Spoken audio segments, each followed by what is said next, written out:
साथीहरू तपाईँहरूको घरमा भने ग्यास गिजर राख्ने सोच गर्दै हुनुहुन्छ भने ग्यास गिजर राख्नको लागि चाहिँ कस्तो कस्तो ठाउँ चाहिन्छ अथवा कस्तो अवस्था चाहिन्छ भनेर म भन्न गइरहेको छु। यो कुरालाई एकदम राम्रोसँग अन्तिमसम्म सुनिदिनु होला र अरूलाई पनि सेयर गरिदिनु होला है त। तपाईँहरूको घरमा ग्यास गिजर राख्न जाँदै हुनुहुन्छ भने कस्तो ठाउँमा राख्नुपर्छ र ग्यास गिजर चलाउँदाखेरि के गर्नुपर्छ भनेर म यहाँ भन्न गइरहेको छु। सर्वप्रथम तपाईँहरूले ग्यास गिजर राख्दाखेरि चाहिँ राम्रोसँग हावा आवत जावत हुने खालको बाथरुम चाहिन्छ है। एयर भेन्टिलेसन राम्रो चाहिन्छ, किनकि एयर भेन्टिलेसन राम्रो भएन भने तपाईँहरूले ग्यास गिजर युज गर्दाखेरि कोठामा भएको अक्सिजन चाहिँ बाथरुममा भएको अक्सिजन चाहिँ यो ग्यास गिजरमा आगो बल्दाखेरि सकिन्छ अनि त्यस पछाडि तपाईँहरूलाई अक्सिजनको कमी हुन्छ। ल्याक अफ अक्सिजनले मान्छे बेहोस हुने समस्या हुनसक्छ। एउटा कारणै यो भयो होइन। अनि अर्को चाहिँ तपाईँहरूलाई यो ग्यास गिजर चलाउँदाखेरि चाहिँ होइन अलिक धेरै तातो पारेर चलाउँदाखेरि चाहिँ एउटा बाफ आउने हुन्छ। त्यो बाफ आएको कारणले गर्दाखेरि पनि तपाईँहरूलाई अक्सिजन नपुग्ने अनिखेरि बेहोस हुने अवस्था आउन सक्छ। अनि यस्तो अवस्थामा चाहिँ तपाईँहरूले गिजरको यो सिलिन्डर छ नि, ग्यास गिजरको सिलिन्डरलाई चाहिँ बाथरुमभित्र सकेसम्म कहिले पनि नराख्नु है। ठाउँ छ भने सेपरेट बाहिरपट्टि लगेर राख्नु होइन। यो ठाउँमा देखाएको छ नि, यो ग्यास गिजर चाहिँ छ तर सिलिन्डर चाहिँ यो पाइपबाटै बाहिरपट्टि लगेर राखेको छ होइन। यस्तो भयो भने चाहिँ बेस्ट हुन्छ। कहिलेकाहीँ ग्यास लिकेज भयो यताउति भयो भने ग्यास पड्किने सम्भावना चाहिँ हुँदैन है त। यति भइसकेपछि बाहिर धेरै ओपन स्पेसमा चाहिँ ग्यास अलिअलि जाँदाखेरि केही फरक परेन। बाथरुम भनेको एकदम यो थुन्नेको सानो ठाउँ हुन्छ। यसमा चाहिँ ग्यास अलिकति पनि स्टोर भएर बस्यो भने चाहिँ गिजर खोल्दाखेरि चाहिँ पड्किन सक्ने सम्भावना हुनसक्छ। त्यसैले तपाईँहरूले गिजर चलाउँदाखेरि चाहिँ एकदम हावा भेन्टिलेसन राम्रो आउने हुनु पर्यो। त्यस पछाडि यो गिजर चलाउँदाखेरि चाहिँ धेरै तातो पानी तताएर आउने गरेर गिजर नचलाउनु होला। जस्तै अहिले यहाँ हेर्नु सावर यो हेड झुन्डाइराखेको छ नि, कतिले यो यही माथि राखेर नुहाउनुहुन्छ। त्यस्तो बेलामा चाहिँ तपाईँले यो धेरै बाफ आउने हुन्छ। त्यो बाफ आउँदाखेरि चाहिँ तपाईँको यो बाफले गर्दाखेरि चाहिँ मान्छेलाई श्वास प्रश्वास गर्न असहज भएर अक्सिजन नपुगेर मान्छे यहीँ बेहोस भएर लड्ने अवस्था हुन्छ।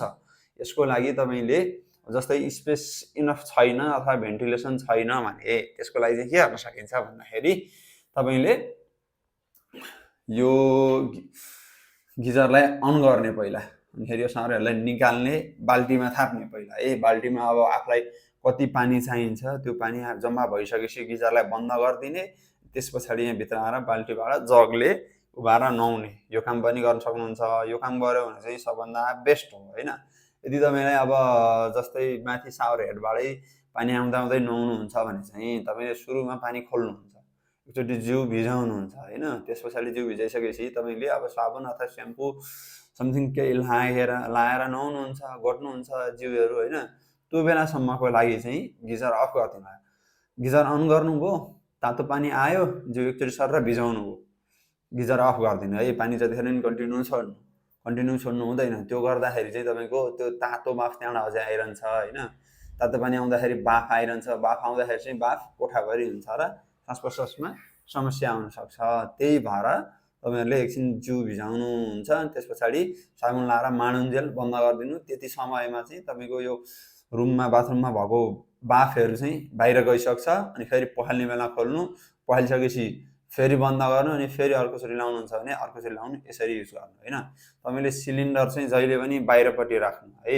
अनि नुहाउन जानु अगाडि चाहिँ गिजर चलाउनु अगाडि चाहिँ ट्याङ्कीमा पानी कति छ यो अलिकति याद गरिदिनु होला। तपाईँले नुहाउँदा नुहाउँदै पानीको प्रेसर कम भयो भने पानी धेरै तातेर आउने हुन्छ। त्यसो गर्दाखेरि चाहिँ जिउमा पर्दाखेरि पोल्न सक्छ होइन। ग्यास गिजरमा तपाईँको यहाँ पोइन्टहरू छ होइन, केले के गर्ने भन्ने हुन्छ। यो बिचको सानो पोइन्ट एउटा घाम लागेको जस्तो, अर्को एउटा स्टार जस्तो छ। यो भनेको चाहिँ यो गर्मी महिनामा है, घाम लागेको भनेको गर्मी महिनामा यता स्विचिङ गर्दा हुन्छ, किनकि यता स्विचिङ गर्यो भने ज्वाला सानो बल्छ होइन। अनि फेरि जाडो महिना चाहिँ यता स्विच गर्नुपर्ने हुन्छ, किनकि पानी धेरै चिसो भएको हुन्छ, पानी तात्नलाई टाइम लाग्ने हुन्छ। धेरै ठुलो ज्वाला पारेन भने पानी राम्ररी तात्दैन। यसले चाहिँ ग्यासको मुख सानो गराउने, ठुलो गराउने, ग्यास पास हुने भन्ने गराउँछ। यो देखाउनु पानीको थोप्ला जस्तो देख्नु भएको छ नि, यो चाहिँ पानी प्लास हुने है त। यसलाई चाहिँ फुलमा राखिदिनु है। यो सानोबाट ठुलो मोटोतर्फ गएको छ नि, यसलाई चाहिँ फुल राखिदिनु। तपाईँ जसको घरमा छ जे छ यसलाई फुल राखिदिनु होइन। त्यस पछाडि यता यो फायर आगोको ज्वालो जस्तो देखाएको छ नि, यसले चाहिँ तपाईँको यो ग्यास कम बढी गर्ने हो, अरू चलाउनु परेन। यो चाहिँ चलाएर तपाईँहरूले हेर्नु ग्यास यता सार्दै आयो भने ठुलोपट्टि ग्यासको ज्वाला अथवा यसले ग्यास धेरै पठायो, ग्यासको ज्वाला ठुलो भयो। यो पुरै पार्दाखेरि नि पानी तातो आएन भने चाहिँ के गर्ने त भन्दाखेरि जस्तै यो जाडो महिनापट्टि राखेको छ भने तातो अफकोर्स आउँछ, नआउने भन्ने हुँदैन। तर यो तपाईँले गर्मी महिनापट्टि राख्नु भएको छ भने चाहिँ जाडो महिना आएको हुनसक्छ, तर यो गर्मीपट्टि हुनसक्छ नि त, स्विचिङ नगरेको हुनसक्छ, ज्वाला सानो बलेको हुन्छ, सानो बलेको बेलामा चाहिँ पानी इनफ तातो आउँदैन, आफूलाई चाहिने जति तातो आउँदैन। त्यो बेलामा यसले पनि यो ग्यासलाई ठुलो बल्ने गराउँछ है। यो ग्यास कन्ट्रोल गर्ने भइहाल्यो। यो चाहिँ जतिखेर पनि चलाउनु परेन। यो भनेको तपाईँको एकचोटि यता सारेर छोडिदिने हो, अनि बाँकी यसले कन्ट्रोल गर्ने हो है। त्यस पछाडि जस्तै तपाईँहरूको पानी अब यता लैसकेपछि धेरै तातो आउँछ, धेरै तातो आयो भने यो ग्यासको फ्लोलाई मात्र कन्ट्रोल गर्ने, पानी चलाउनु परेन। तपाईँलाई चाहिने टेम्परेचर भनेको 38 देखि 42 43 सम्म मान्छे अनुसारले, कोहीलाई अलिक बढी तातो चाहिन्छ, कोहीलाई अलिक कम तातो चाहिन्छ है त। यतिमा राखेर युज गर्नुहोस् होइन। अनि यसको मुनिपट्टि एउटा ब्याट्री अन अफ गर्ने स्विच पनि हुन्छ है, ब्याट्री अन अफ गर्ने स्विच पनि हुन्छ र यो ब्याट्री हाल्ने ठाउँ भयो। तपाईँले गिजर चलाउँदाखेरि ब्याट्री अनै राखिदिएर यो धारोबाट मात्र अन अफ गर्दाखेरि हुन्छ है त। जस्तै पानी आएन भने पनि गिजर नचल्ने हुन्छ, पानी आएन भने गिजर आफै अफ हुन्छ, किनकि यसमा सेन्सर हुन्छ, पानी आएपछि मात्र चल्ने हुन्छ। यदि पानी आएन भने त्यो बेला गिजर चलै गऱ्यो भने गिजर पड्किने डर हुन्छ। त्यसैले तपाईँहरूले यसरी चलाउँदाखेरि हुन्छ। अब तपाईँलाई सिलिन्डर म बाहिर राखेको ठाउँ पनि देखाउँछु कसरी राख्नुपर्छ भनेर, हेर्नु होला। यस्तो ओपन ठाउँमा हुनुपर्छ है।